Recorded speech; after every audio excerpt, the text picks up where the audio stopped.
A single, frantic click, then two, then a roar of white noise that threatens to level Chicago. Beneath the freezing bleachers of a football stadium, a billion-dollar empire is gambling the lives of millions on a stack of blackened bricks and a prayer. It wasn't just an experiment, it was a tactical suicide. How did the world's most elite minds find themselves huddled in a basement, protected from a nuclear meltdown by nothing but 3 men holding buckets and a woman they refused to look at? Why did the system trust a manual that couldn't see the invisible? But that was a lie. They missed the one person holding the sensory pulse of the atom, a 23-year-old girl hiding a secret beneath her baggy denim that would have her cast out of history. Why did the powerful system ignore the only tactic that could save them? The answer wasn't in the classified vaults, but in the hands of the underdog. Chicago, December 1942. The wind howling off Lake Michigan is a physical weight, a blade of ice that carves through the wool coats of the men standing outside Stagg Field. To the casual observer, this is just a university football stadium, a relic of sport currently silenced by the winter. But beneath the west stands, in a disused rackets court, the air is different. It is thick. It is metallic. It tastes of industrial soot and the dry, suffocating dust of 1,000 sharpened pencils. Inside this subterranean tomb, the world is being rebuilt in shades of black and gray. There are no gleaming chrome machines here. There are no flashing lights. Instead, there is the pile. It is a crude, mountainous square of graphite bricks supported by a skeleton of wooden timbers. It looks like a heap of coal abandoned by a forgotten railway.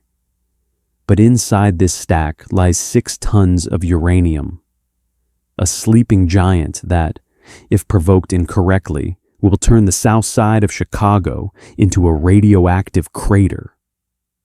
Among the sea of gray suits and military brass stands Leona Woods. At 23, she is the youngest person in the room and the only woman allowed into the inner sanctum of the Manhattan Project's Chicago wing. She moves with a quiet, surgical precision, her boots crunching on the graphite dust that coats the floor like black snow. But as she moves, she feels a weight that no one else in this room can comprehend. Beneath her baggy, oversized denim overalls, the kind worn by factory workers and mechanics, Leona is guarding a secret that would end her career in a single heartbeat. She is pregnant. In the rigid hierarchy of 1942, the system is absolute. A woman's place is in the home, and certainly not in the path of a neutron storm. If the generals knew that a mother-to-be was standing at the center of the world's most dangerous experiment, they would have her escorted out by the MPs before she could finish her next calculation. To the military machine, she is a liability, a biological, fatal flaw in their perfect engineering. And so she hides. She masks her morning sickness behind the heavy, stifling scent of the graphite. She uses the baggy fabric of her work clothes as a shield, not against the radiation, but against the prejudice of the men around her. She is the ghost in the machine.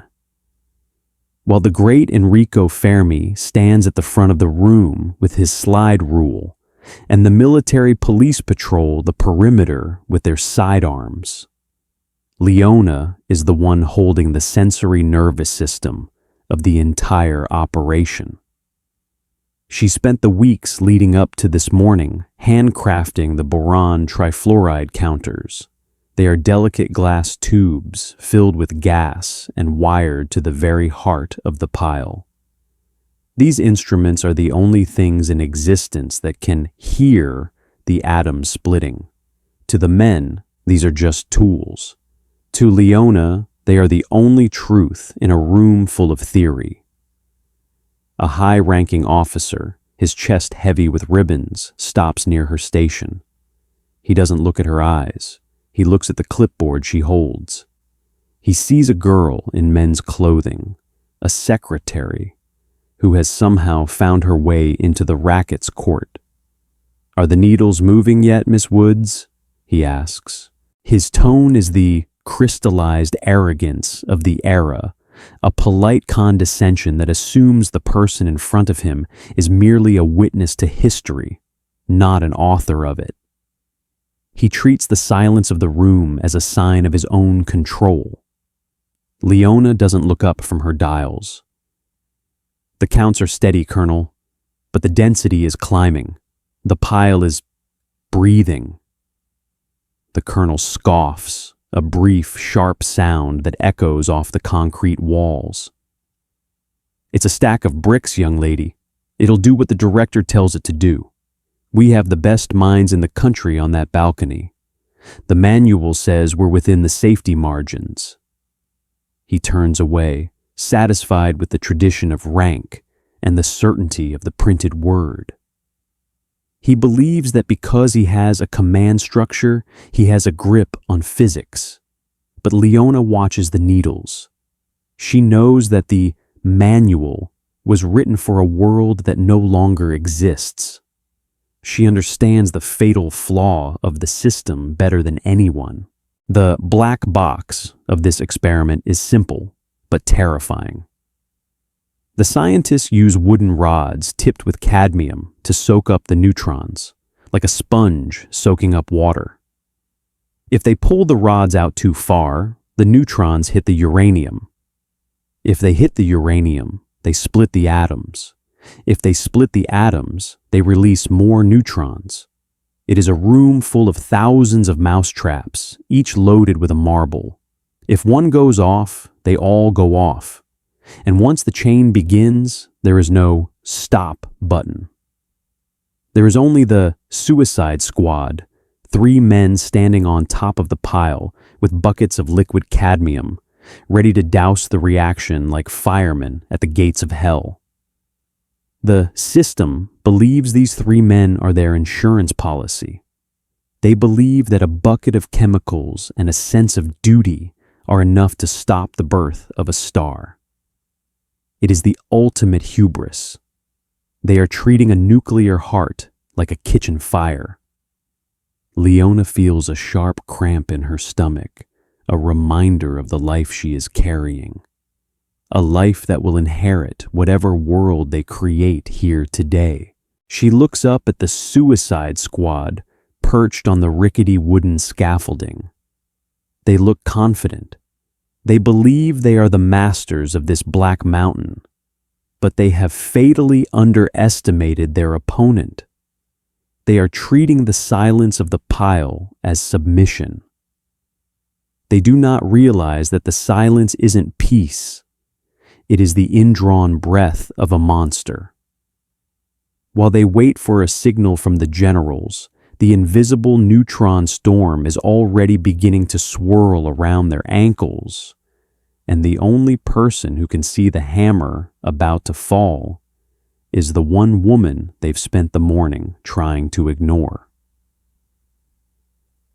As the morning stretches into the afternoon, the racket's court becomes a pressure cooker of intellectual ego and physical exhaustion. The air is now visible, a shimmering haze of black graphite particles that settle like ash on everyone's skin. The men look like coal miners in business suits, their faces streaked with soot as they lean over their clipboards.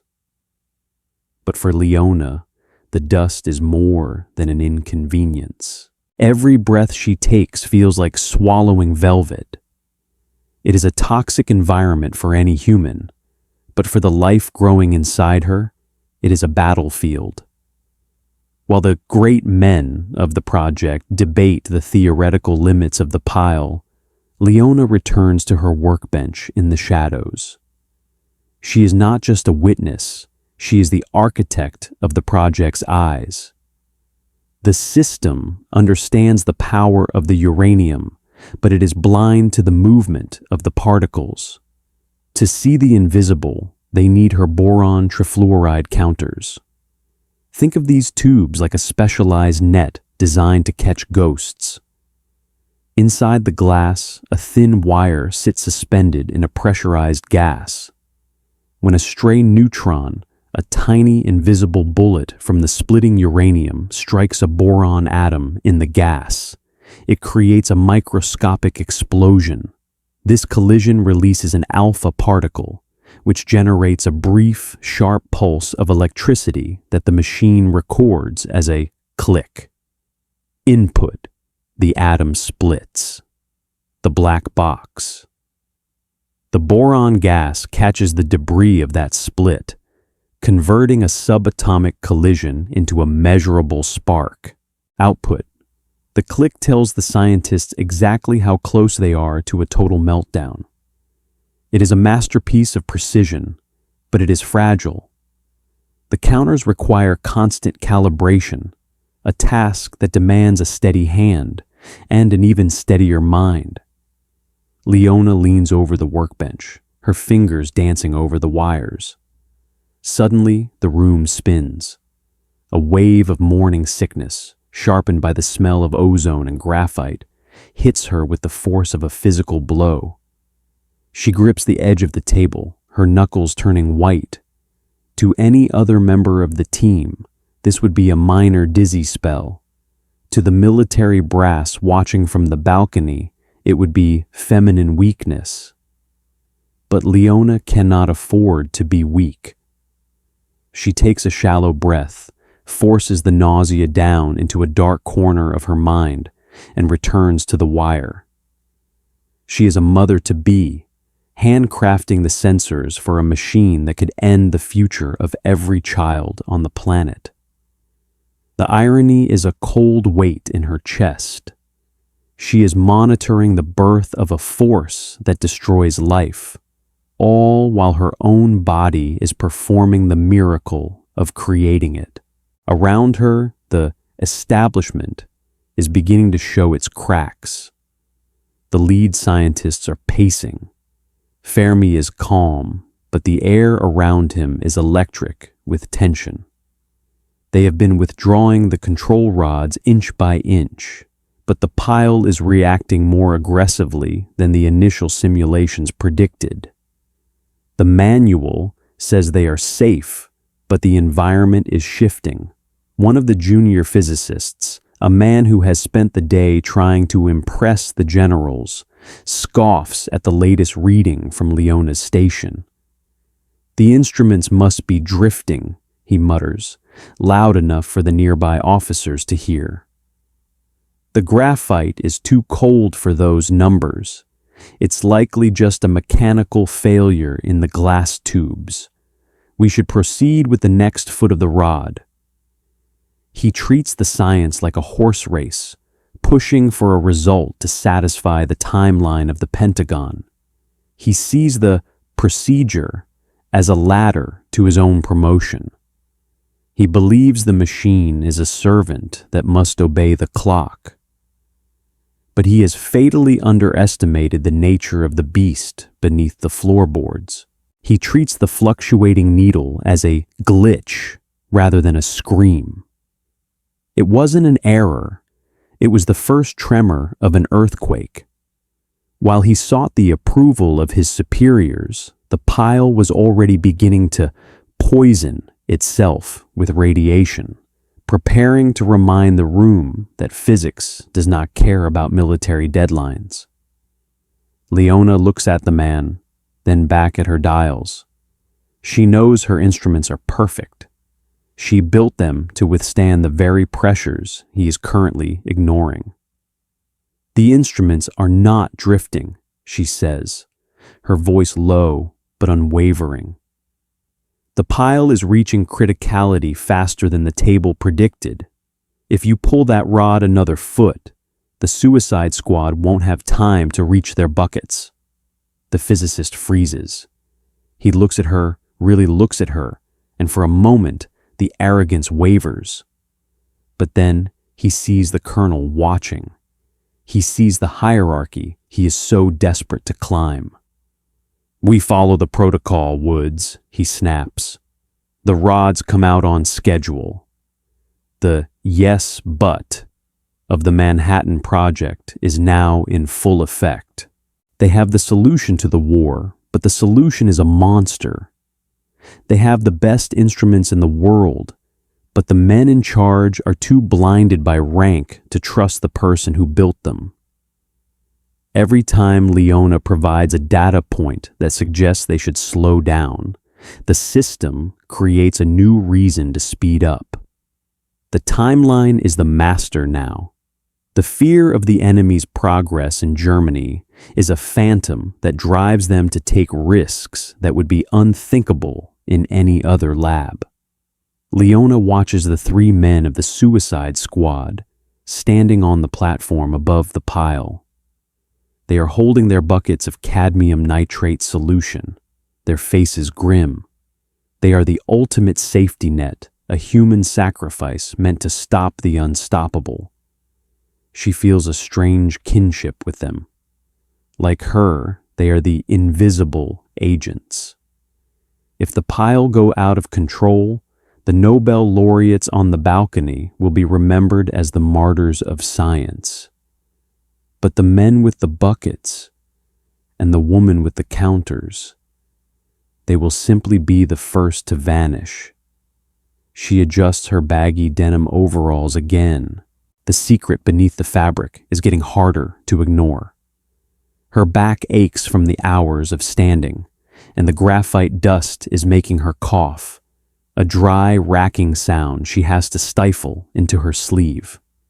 She looks at the pile, then at the life she is carrying. She realizes that the great men are looking at the atom through the lens of destruction. They see a weapon. They see a way to end a conflict. But Leona sees something else. Through her instruments, she sees the fundamental building blocks of the universe being torn apart. She sees the raw, terrifying responsibility of being the witness. While the room is filled with the noise of ambition and the clank of military boots, she remains in her own pocket of silence, holding the line between a controlled reaction and a catastrophe. The clicks from the counter are beginning to merge into a steady, haunting drone. The hubris of the room is reaching its peak. The officers are checking their watches. They want the eureka moment. They want the headline. They have dismissed the warnings of the assistant in the overalls as the overcautiousness of a subordinate. But the hammer is already mid-swing. The invisible neutron storm is no longer a trickle. It is a flood. And as Fermi prepares to give the order for the final rod to be pulled, the only thing standing between Chicago and a nuclear nightmare is a glass tube, and the woman who refused to let the system silence her. The moment of judgment arrives at 3:25 p.m. The rackets court has fallen into a silence so profound it feels heavy, like the air at the bottom of an ocean. Enrico Fermi, the navigator, stands on the balcony, his eyes fixed on a slide rule. He gives the command. The final control rod, the only thing keeping the beast asleep, is withdrawn. The room holds its breath. But for Leona, time doesn't just stand still. It crystallizes. She is no longer looking at the men. She is looking at the needle of her counter. The click, click, click of the morning has transformed. It is now a rhythmic, frantic staccato, like the beating heart of a hummingbird. And then, the sound changes. The clicks blur together into a continuous low-frequency roar. It is the sound of the invisible storm. It is the sound of the world changing forever. Input: the rod is pulled. The mechanical failure. If the cadmium sponges fail to catch the excess neutrons now, the reaction will run away, doubling and quadrupling every millisecond. Within seconds, the heat would expand the uranium, shattering the graphite and turning the basement into a furnace of lethal radiation. Output: the pile is critical. The fire is self-sustaining. On top of the pile, the 3 men of the suicide squad tighten their grip on their buckets and their axes. They are ready to drop the liquid cadmium, ready to cut the rope that holds the safety rod. They are the human stop buttons in a machine that is rapidly outgrowing human control. But Leona isn't looking at the buckets. She is looking at the graph. She is the first to see it. The line on the paper doesn't level off. It begins to curve upward, an exponential climb toward a power humanity has never touched. At that exact second, she feels it, a sharp, distinct movement from within her own body, a kick. It is the most visceral paradox in the history of science. On the outside, she is monitoring the birth of the most destructive force ever harnessed by man. On the inside, she is cradling the quiet, fragile pulse of a new life. The mother and the physicist occupy the same skin, divided by a layer of denim and a secret that feels heavier than the uranium pile itself. While the men around her begin to realize they've won, that the navigator has reached the new world, Leona is struck by the cruel irony. They are celebrating the creation of a weapon that will one day shadow the very world her child will inhabit. Criticality is reached. The roar of the counters is deafening, a subatomic scream that fills the racket's court. And then, Fermi gives the order to shut it down. The rods slide back in. Silence returns. But there is no applause. The colonel, the man who moments ago scoffed at a girl's intuition, stands frozen. He looks at Leona's paper graph, the one that proves he nearly ordered the annihilation of 10 city blocks, and he cannot meet her eyes. He is sweating through his dress wool, his hands trembling as he realizes that the manual he worshipped almost became his death warrant. He doesn't toast her. He doesn't thank her. He turns his back, his jaw tight with the humiliation of a man who was saved by someone he considered an ornament. The Chianti is poured in a room that smells of ozone and collective shame. Leona stands at the edge of the circle. She takes a sip of the wine to be polite, but her mind is already elsewhere. She looks at her instruments, the glass tubes she built with her own hands, the only things that truly saw the moment of creation. She realizes that the system is already beginning to erase her. The official reports will speak of the great men of the Manhattan Project. They will list the names of the directors, the colonels, and the Nobel laureates. Leona Woods will be mentioned in the footnotes, if she is mentioned at all. She will be remembered as a technical assistant or Fermi's girl. The military brass will take the data she collected and use it to build a bomb, but they will never acknowledge the young mother who had to hide her humanity just to be allowed to guard the gates of the atomic age. This is the bitter aftertaste. The victory belongs to the collective, but the recognition is reserved for those who fit the uniform.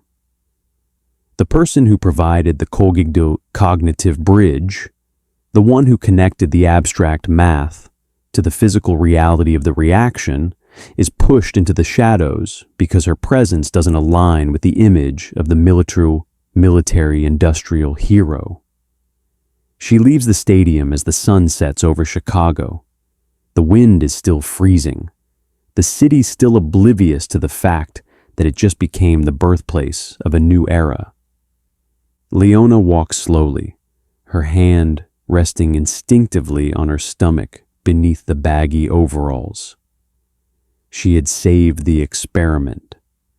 She had seen the truth when the experts were blind. But as she walks into the darkness of 1942, she knows that her greatest struggle is yet to come. She will continue to work on the project. She will continue to hide her pregnancy until the very last moment, and she will eventually give birth to a son who will grow up in a world defined by the invisible fire his mother helped ignite.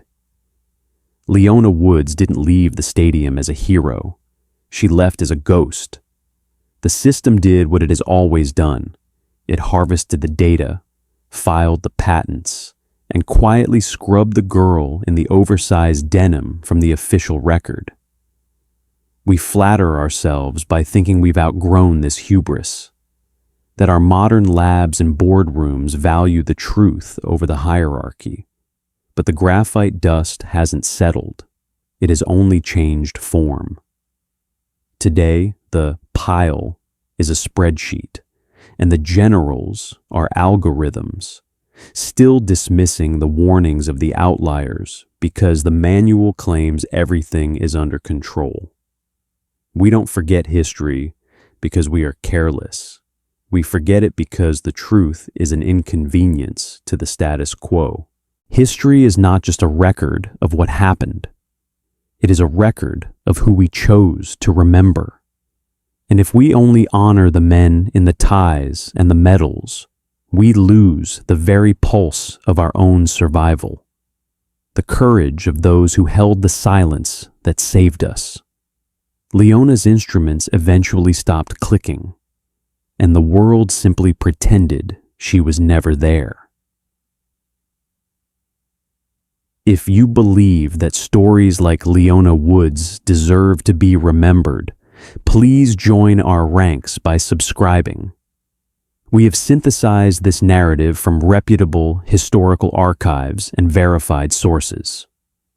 However, the fog of war often extends to the history books. If you spot any inaccuracies or have additional details to share, please correct us in the comments. We strive for the absolute truth, and your knowledge helps us get there.